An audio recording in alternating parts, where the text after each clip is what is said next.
Well, I'm grateful to the student leaders who invited me to speak today, and I'm honored by this opportunity to speak to all of you. My kids can't believe that I'm allowed to, to do this, so I appreciate your being here. I should have added in my bio that I was a member of student government when I was in college for 2 years, and then, as I told some of you at last year's Elections Chapel, I ran for junior class president and lost to a dirty campaigner. I think I lost like 17-14 or something. So I have had both good and bad experiences with student government. So I'm glad to be here to have a chance to talk about not just elections, but politics, and particularly thinking biblically about politics. Do you recognize this image? This is the show where 4 chefs are given ingredients like salmon, quinoa, radishes, and Cheetos, and told to make something edible out of them. The judges critique their dishes based on very minor differences in taste, texture, and presentation. Where are my other Star Wars fans? You know this scene, especially if you've seen it 3 times or more. Finn says to Han, and I'm paraphrasing a bit, but I'm sorry, Han, Mr. Solo, you should know I'm a big deal in the Resistance. And Han responds, listen, big deal, you got another problem. Women always figure out the truth, always. Finally, this one, 1 Chronicles 12:32 refers to the sons of Issachar, men who understood the times and knew what Israel should do. Well, what do these 3 things have in common? Making distinctions, judgment calls, distinguishing between things. I want to talk today about a rather old-fashioned word for this, discernment. Pastor John MacArthur says, in its simplest definition, discernment is nothing more than the ability to decide between truth and error, right and wrong. Discernment is the process of making careful distinctions in our thinking about truth. In other words, the ability to think with discernment is synonymous with an ability to think biblically. The ability to think with discernment is synonymous with an ability to think biblically. What do you know? Biola University wants you to be discerning about everything, right? But why? Why does discernment matter so much?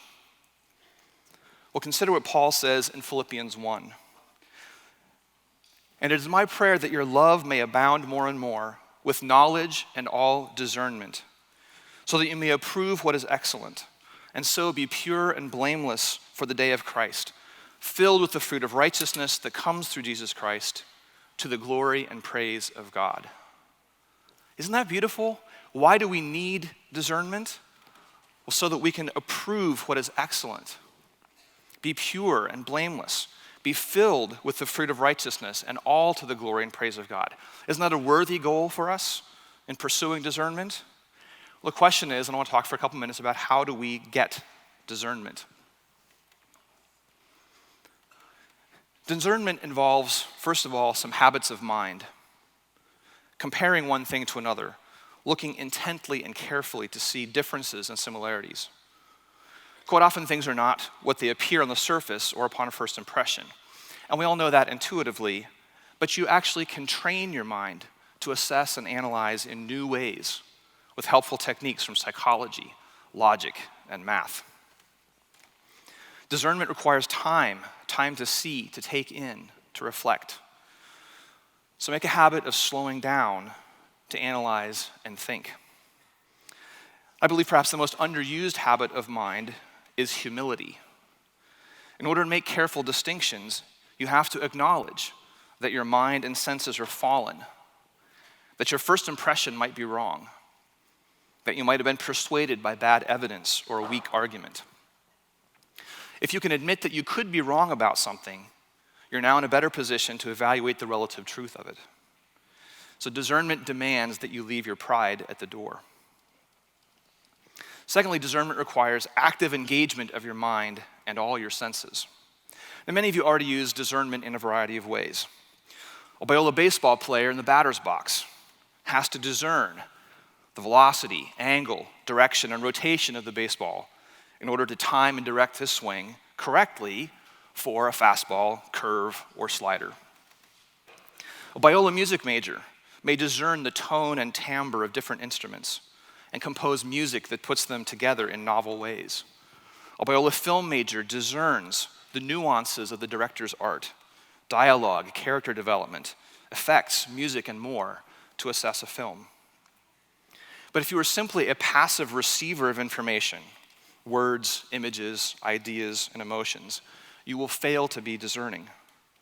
This is why so many people are worried about our information and entertainment-driven world. We consume words and images without thinking that we need to inspect, reflect, deflect, or correct what is being thrown at us. Discernment requires a mind and heart that are not only ready to challenge incoming information, but that actively inquire about new ideas and facts that we need. Next, discernment requires practice, and it is through practice that you develop experience.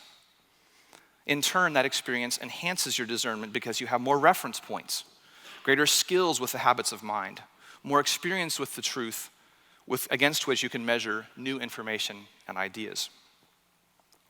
Paul says in Hebrews 5:14, "But solid food is for the mature, for those who have their powers of discernment trained by constant practice to distinguish good from evil." The practice and training can be grueling. If you train long enough, though, it becomes a discipline.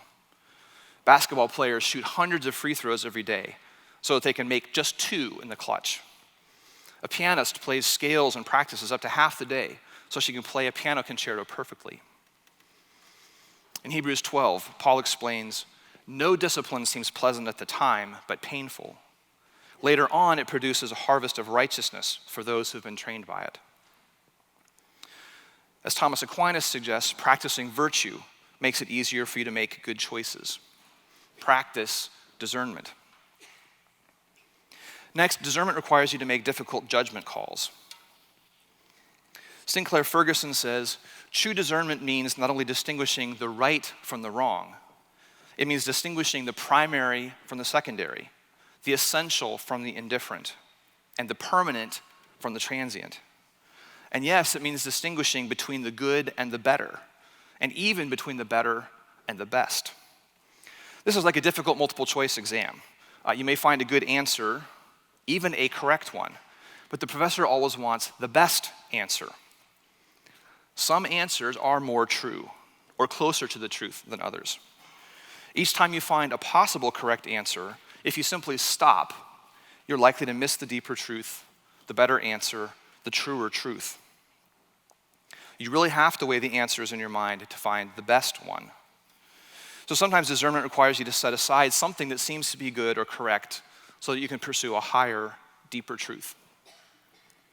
And finally, discernment requires prayer. This is true of spiritual discernment and of thinking biblically about everything. The psalmist David, whose poetic praise of God is so rich and deep and powerful, prays in Psalm 119 that he might be faithful to God's laws and commands. In the middle of this, the longest psalm in the Bible, David prays specifically in verse 66, "Teach me knowledge and discernment, for I trust your commands." He's asking God for the gift of good judgment, of wisdom, of discernment. None of us can obtain wisdom and discernment without the grace of God, and we need to pray for discernment in all areas of our lives.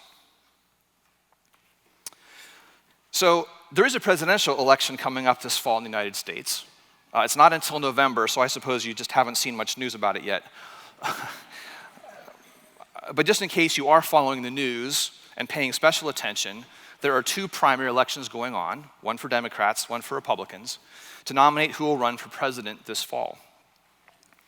Some of the candidates have already, thankfully, dropped out of the primaries, and in the next few weeks, we're likely to see several more drop out. And everyone wants to know if Donald Trump will be the Republican candidate, or if Hillary Clinton will be indicted for misusing classified information, or if Feel the Burn will go viral. Well, the wise, very wise Yogi Berra once said, "Prediction is hard, especially about the future."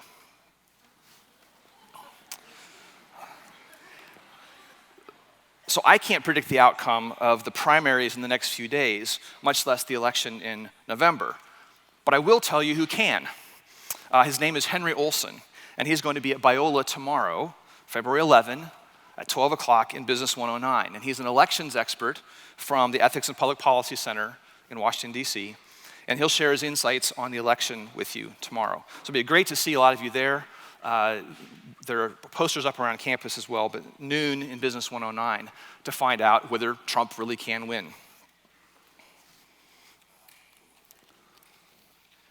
So how do you think biblically about politics? How do you learn political discernment? Your generation, the millennials, unfortunately does not show a lot of discernment about politics. And I don't take this personally, but I want to give you some examples of what your generation thinks, according to leading polls. Millennials hate the political parties more than anyone else, but they have the highest opinion of Congress. Young people are the most likely to be single parents and the least likely to approve of single parenthood. 65% of millennials would like to cut spending, but 62% would like to spend more on infrastructure and jobs. 58% of millennials want to cut taxes overall, but 66% want to raise taxes on the wealthy. Thousands of millennials will be able to vote this fall for the first time in a presidential election.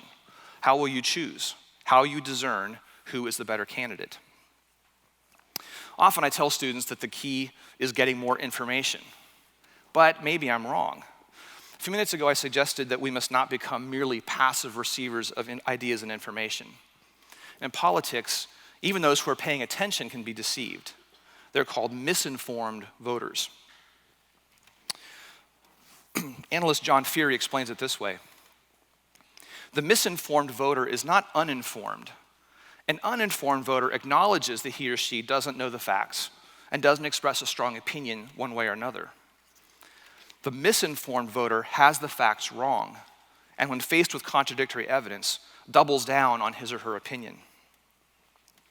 Two political scientists did a study of voters in 2010, which showed that there was a backfire effect when voters were confronted with facts that disproved their own understanding of events.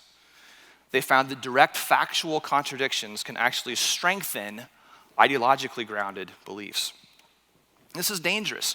If simply having more information is not enough, what do we do?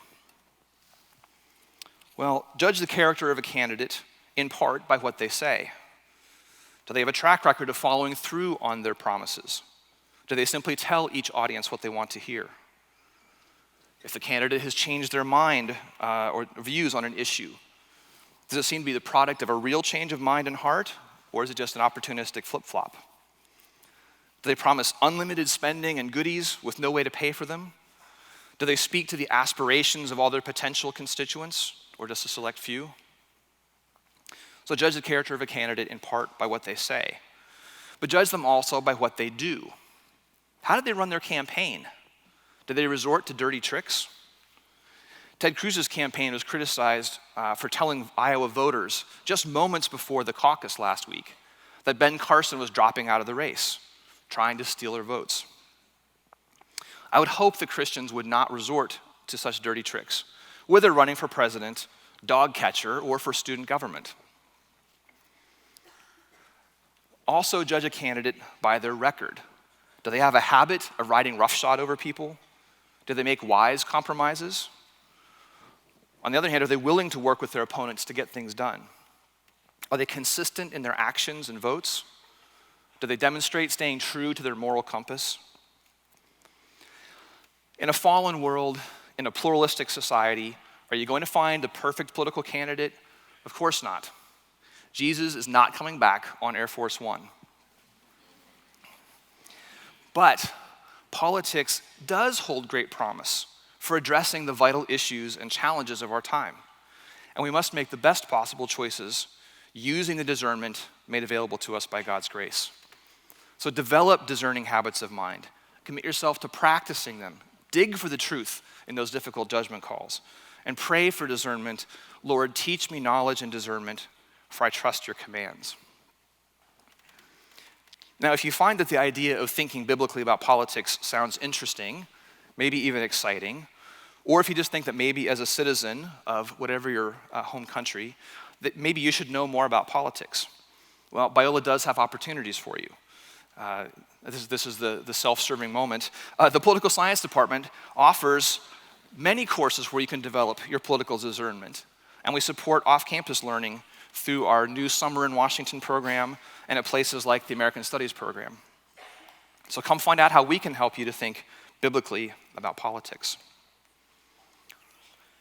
So let me conclude with John MacArthur again. Discernment is the process of making careful distinctions in our thinking about truth. In other words, the ability to think with discernment is synonymous with an ability to think biblically.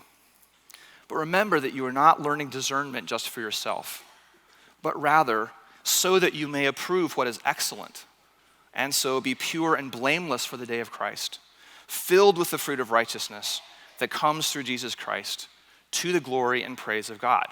Amen? We hope you enjoyed this message.